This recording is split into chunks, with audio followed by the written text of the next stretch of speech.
Alin dito yung mas gusto ko? Kain mani o sop-sop sa boots?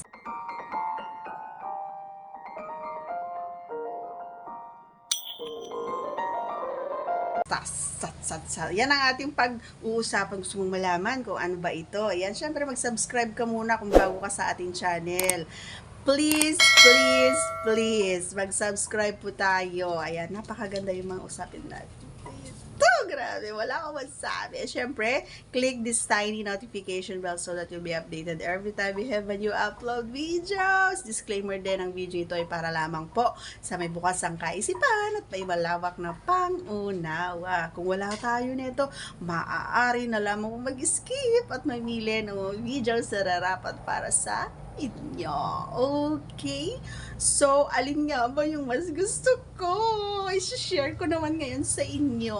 O, gusto mo nang marinig? Siyempre, mas gusto ko doon sa mani. Grabe, no? With feelings so talaga, no? Kasi ang sarap kapag gumagalaw-galaw yun. Ay, nako naman. Naisip mo yung naiisip ko. Ang sarap nun. Alam mo yung hindi mo malaman kung ano yung tatawagin mo kapag sinusupsup yun. Diba? Kasi, kapag doon sa may butas, okay lang naman, pero mas feel ko talaga kapag yun, yung nagagalaw at nilalaro. So, kakaiba yung pakiramdam. Alam mo yung mapipisil mo yung mga gusto mong pisilin. Alam mo yon yung matatawag mo yung mga gusto mong tawagin. Or alam mo yon yung masasabi mo yung mga bagay na hindi mo nasasabi. Magugulat ko na lang, ba't ko nasabi yun? Nakakahiya. Yung mga ganon. Ano nga ba yung mga sinasabi ko every time na naandun siya, no? Oh! Ay! Ganon. Ay, nako naman, mga idol. Ano ba nasa isip nyo kasi? Diba? So, lalo na kapag nararamdaman ko yung laway na umaagas doon. Ang sarap sa pakiramdam. Ayan. And, yung feeling ko minsan kasi parang mapapa na ako. Pero,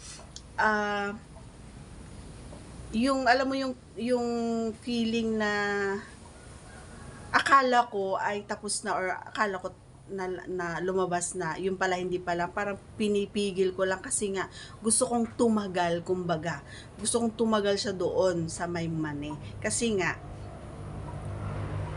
minsan sinabihan niya ako na tapos ka na ba kasi minalasahan ako.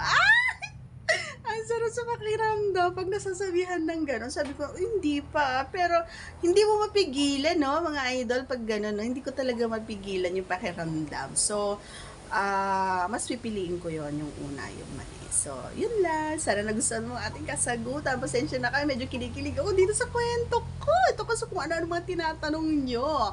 Alright, so if you are not yet connected, please do subscribe and click our tiny notification bell so that you'll be updated every time we have a new upload videos.